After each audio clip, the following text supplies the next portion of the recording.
long before the turn of the new millennium, 2001, had come and gone, I was working in the area north of Seattle, Washington, in the Pacific Northwest, on the west coast of the U.S., for anyone who's tuning in from outside the U.S. And I was working with a group of computer specialists, computer scientists, computer science students, people in training in the fields of electronics, engineering, electrical engineering, vocational, technical students, etc., etc., etc. And as a lot of people know, Seattle was part of the northern corridor for high technologies on the West Coast, north of Silicon Valley. A lot of people are familiar with the movie Pirates of Silicon Valley, featuring the likes of Bill Gates, impersonated by the person who plays Mr. Bill Gates in that movie, Steve Ballmer, Steve Jobs, Wozniak, and the whole crew from Microsoft and Apple, Xerox, etc., so on and so forth. So the Pacific Northwest, north of San Diego, north of San Francisco, north of LA, Los Angeles, California, north of Sacramento, Washington State has long been known as the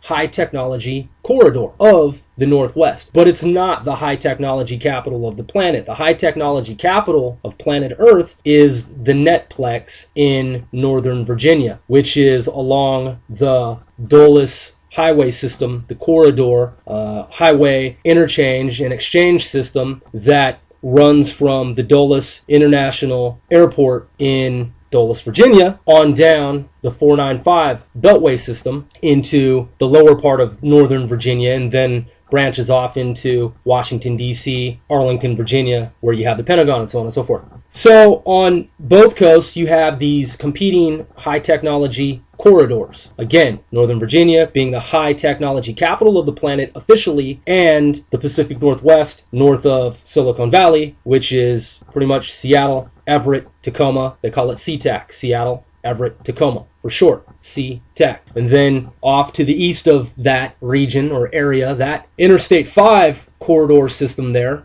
in the Northwest, you have Redmond, the city of Redmond, whereby Microsoft campus is located. So back in the 1980s, I was considered a clinical childhood prodigy, and I had friends from my group of peers who were also diagnosed as clinical prodigies, people with high IQs, people in gifted programs, people in advanced placement programs, kids who were considered to be high IQ. And I was in that camp. I was always thought of as a high achiever and the guy who had all the video game codes. And at some point, we got into freaking telephone systems. We got into hacking back on the rudimentary telephone grid of the 1980s. And at some point, when I decided that it was time for me to get serious about being a scholar and not just being the brainiac kid who played Army, Navy brat war games with military police on the military bases where I happen to be on occasion, given my parents' military duties and service to America, I found myself in college. I was actually offered I was given the opportunity to take classes at private schools for kids with high IQs after I was diagnosed as having a high IQ at the University of Washington at age 4. I was in the psychology department. It was determined that I was ahead of the curve, that I was advanced for my age, and they asked me at that point, that juncture, that time, if I was interested in going to a special school, private school for kids with high IQ. And I told them no, that I already had friends at that age in the public school system, so I would just stay there. And really, I just wanted to socialize and play around. So after meandering for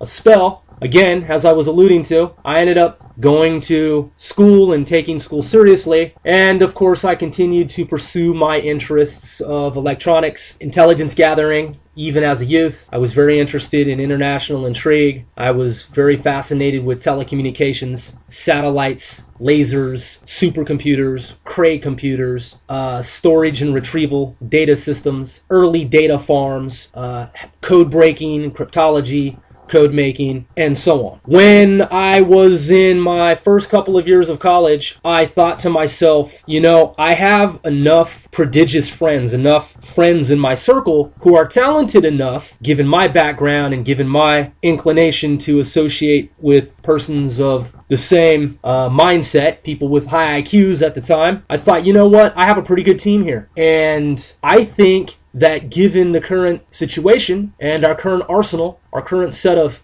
talents, that we could form one of America's best red teams. A red team, to the uninitiated, to those who don't know, is, in simple terms, a group of individuals who break into U.S. government defense, security, intelligence networks, systems, facilities, and so on in an attempt to test the security of those infrastructures, those systems, those networks, those facilities, and what have you. And I had a long history of athletics as well. I went to state 2 years for track. I was a runner. I ran distance, cross country. I was in gymnastics for more than 7 years, and I played pretty much every sport that there was every season since I was youth, including martial arts. My father is one of America's foremost martial artists, and he was living in Korea for 3 years, in Panama, and some other places around the world. So I was always into martial arts, and his sons, they all have black belts. So I thought, you know, we have the skills to do this thing. We can carry out these red cell operations just as any paramilitary, private military, private organization, government organization, any mock adversarial group. We can be the black hats. We can be the white hats. We can be a combination thereof. We can be the red cell that tests these military bases, these military intelligence networks, these computer systems. So I wrote a long treatise on the subject. I wrote a paper, and I gave it a title, Epic Republic. And I submitted that to a contest at Harvard University in Massachusetts. And it was actually, believe it or not, contrary to what you may have read in the media, it was actually accepted for the program, and it was judged. And some people didn't do their homework, so when they looked into the matter, they didn't realize that they were misinformed. I actually have the postcard that I received from Harvard that has a star on it, and it has the entry number for my project, my treatise, my dissertation titled Epic Republic, with the sub-operational title of Rake Leaves. In essence, what I did was I created one of America's first fusion intelligence networks, long before 9/11 and long before you ever heard in the media such thing. I created one of America's first hybrid intelligence gathering organizations, consisting of fusion intelligence practices, principles, theories, and real-world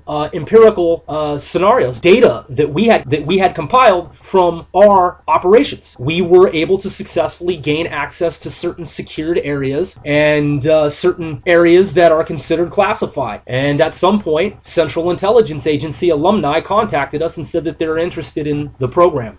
My mother had been in the Army for 4 years, then she transferred to the Navy, and she worked in naval intelligence with the top secret security clearance up until she retired in 1997. My father had been in the Army, so I was both an Army and a Navy child, and I had experience running from military police on military bases and being successful in evading them. I was able to evade floodlights and police dogs, and so when we began our red team operations, my team was able to successfully evade most local authorities in most jurisdictions, including even such organizations as FBI and Secret Service. So we were conducting operations on an unprecedented level, given that CIA alumni had agreed to participate in the program as oversight.